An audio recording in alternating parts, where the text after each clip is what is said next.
Jaloliddin Xorazmshoh Gruziyaga yurish qilib poytaxt Tbilisini egallaydi. Buning asosiy sabablaridan biri Gruziya davlatini musulmonlarga nisbatan shafqatsiz munosabatda bo'lib kelayotganligi edi. Ushbu bo'lib o'tgan voqealarni arman, rus, gruzin tarixchilari yolg'on aralashtirib, haligacha propaganda bilan o'z xalqini miyasini yuvib kelishadi.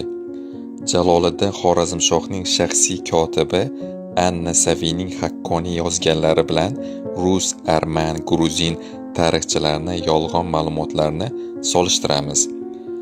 Gruzin manbalarida gruzin askarlari soni 87 ming askar bo'lgan deyiladi. Jaloliddinning askarlari esa 200 ming deyiladi. Annasaviy va arab tarixchilarining aytishicha, Xorazmshohning askarlari soni 60 ming bo'lgan. Gruzinlar esa 80 ming askar bo'lishgan. Gruzinlarning 20 ming askari zaxirada turgan. Gruzin manbalarida asir tushgan 100 ming odam qatl qilingan deyishadi.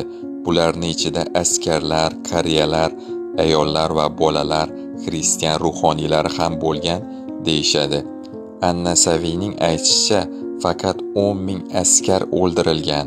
Ularga jangdan oldin tinchlik sulhi taklif etilgan.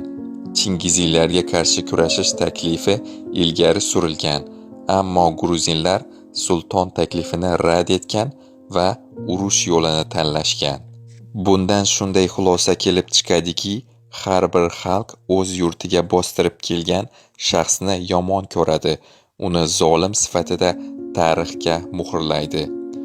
Kelib chiqishi gruzin bo'lgan Stalin ushbu yolg'on tarixga aldanib, Xorazmni xaritada chegaralarini juda kichraytirib tashlagan degan tasdig'ini topmagan ma'lumotlar odamlar orasida haligacha yuradi.